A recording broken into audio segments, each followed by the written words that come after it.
Following Wilfrid Stinnessen's hint, the space of the first mansion could be entitled, Lukewarm Christian, Know Thyself. Hence, the first mansion concerns gaining insights into yourself, for everything else depends on this knowledge. That is why entering the first mansion in the castle of your innermost self is of crucial significance. Your will to break with the surroundings of the castle, that is, everything that the world outside the castle says and thinks about you, as well as that which you say and think about yourself, is the fundamental decision at the start of this journey. At the beginning, consider what human life looks like outside, beyond yourself, beyond the castle. It is the life of a person in the state of sin, but not merely of a person who has committed sin, for sin will appear throughout man's journey through the various mansions. The state of sin means living a life which is not in accordance with the truth of your created self. It is a life that denies the good at your disposal and the beauty you have been given by your Creator. It is a lack of friendship with the author of your life. It involves arranging your life as if God did not exist and as if life on earth were to last forever. In a word, it is living in falsehood, about God, about yourself, about others, and about the world. In Theresa's description, such a person is paralysed. Staying amongst various wild animals, you become similar to them in their behaviour. You are not yourself. Being the owner of the castle, you live outside of it. The darkened castle is disregarded, and all focus is on talking to the wild animals which surround you and devour you. Such a person has forgotten who they are. By portraying this tragic situation, Saint Theresa does not dramatise it, but provides a specific solution. Her blunt definition of the state of a person living outside of the castle is intended to show the greatness of God's action and the work which a person must do while moving from the first mansion through to the last. The interior castle is indeed the true life of man. By moving away from that castle, you are not only moving away from God, who dwells there, but also away from yourself. How can you enter this castle? Well, the gate which leads you into the castle of your inner self is prayer. Prayer that tells you the truth about yourself.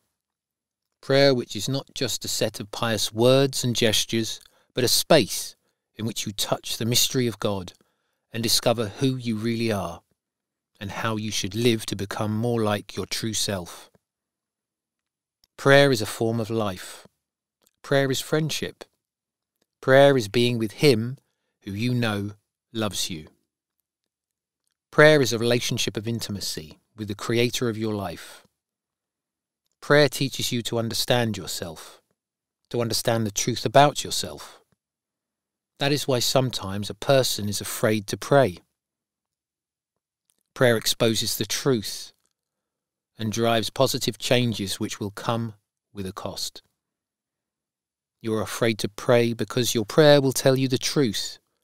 But if you don't pray, if you don't enter into the depth of yourself, you gradually neglect your castle. That is yourself, and so eventually you let it fall into ruin. He who leads you through the gate of prayer into your interior is, of course, Christ, the way, the truth, and the life. He introduces you to His beautiful humanity, to His beautiful earthly life around which you build your prayer, your friendship with God. Christ leads you to the Trinity, to the mystery of your life that you carry within you. He shows you your dignity and defends it. Thanks to Jesus, you will live, not only for God, but with God.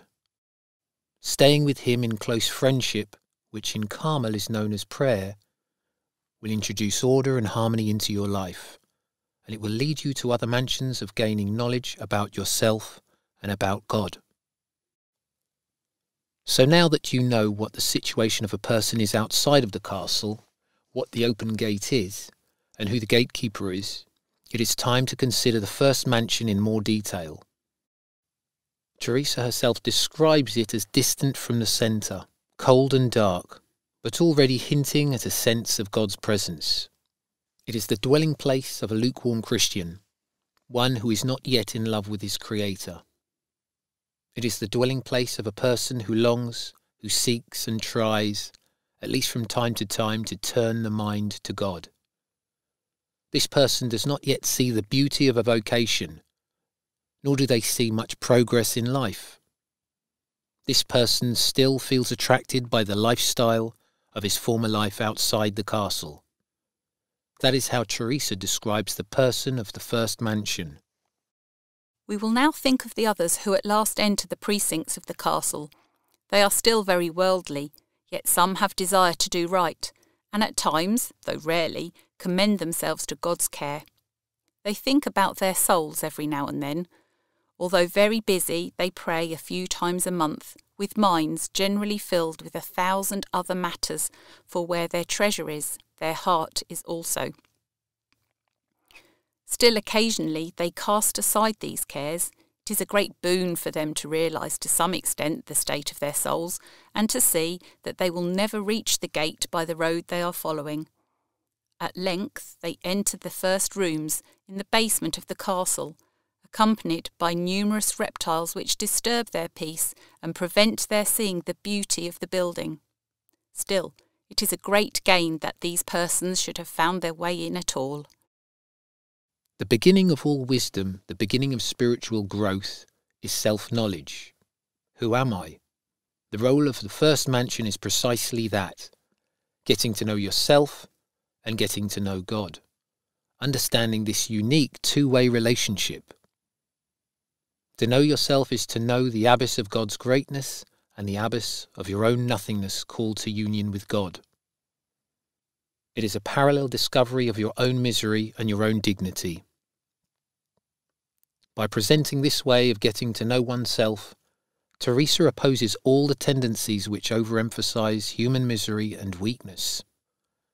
Incorrect self-analysis may lead to discouragement, the greatest danger on the spiritual path.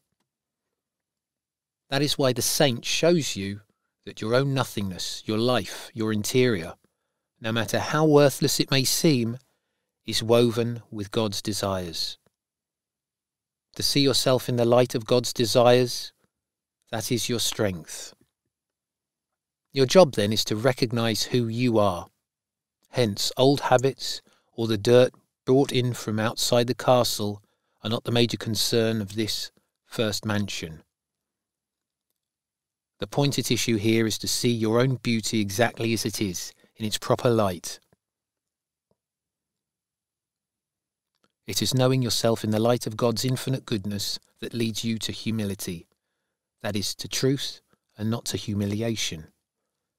It is precisely humility that does not allow you to see your miserable life only, for it immediately points to the source of your life. To know God without knowing your own misery leads to darkness. To know your misery without knowing God leads to hopelessness. To know yourself in the light of God, this is the safest path so as not to go to extremes of either hopelessness or self-centeredness. Finally, knowing Christ gives you the right means because in him you find both God and your human misery. By contemplating him, you get to know yourself and become like him. Theresa writes on the subject of self-knowledge.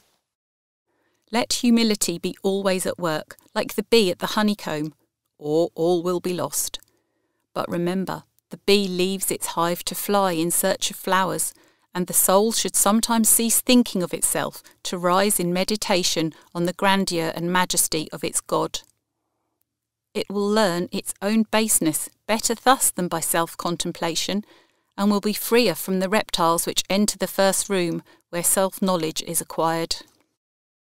The first mansion is a place to learn humility, to walk in the light of truth. Here the process of knowing yourself begins with the destination of the last mansion. By knowing God, you come to know yourself. By knowing yourself, you come to know God. The prayer of the first mansion is the prayer of exertion. It is the effort of keeping your eyes fixed on the humility of God, who He is and how much He has done for you. He came down to earth, dirtied Himself with your misery and nothingness, became crumbly bread. It is the prayer of desire to be like Him. It is the prayer of effort, of perseverance, in spite of everything. And this effort is already a prayer, because you have to start somewhere. You pray even though you feel nothing, gain nothing, and understand nothing. As Theresa argues, prayer is a place of getting to know yourself. Gaining this self-knowledge should not be limited to saying regular prayers only. The process of getting to know yourself should encompass your whole life. Do not be afraid of getting to know yourself in the midst of various everyday situations. Do not be afraid to check yourself, to make improvements or to polish yourself. Despite these poor beginnings, the first mansion is beautiful and rich, but still very dangerous. Satan bases his strategy here on your knowing yourself, on your sometimes distorted image of yourself, either how you are no good or how perfect you are. By defending the true image of yourself, you defend the whole of the first mansion, and in consequence, the entire castle. If the first mansion falls down, if the first wall falls down, then everything collapses, the entire castle. Hence, throughout your whole life, regardless of the changeability of events, you will always have to defend the true image of yourself and of God.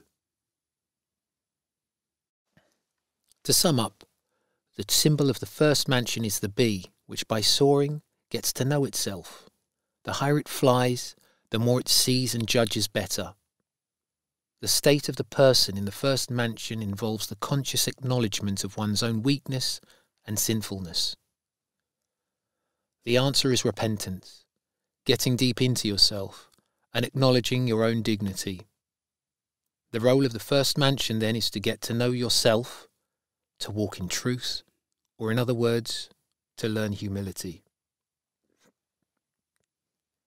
The prayer of the first mansion is the prayer of effort, of regular encounters with your inner self and with your God. On the path of the first mansion, Christ is the physician.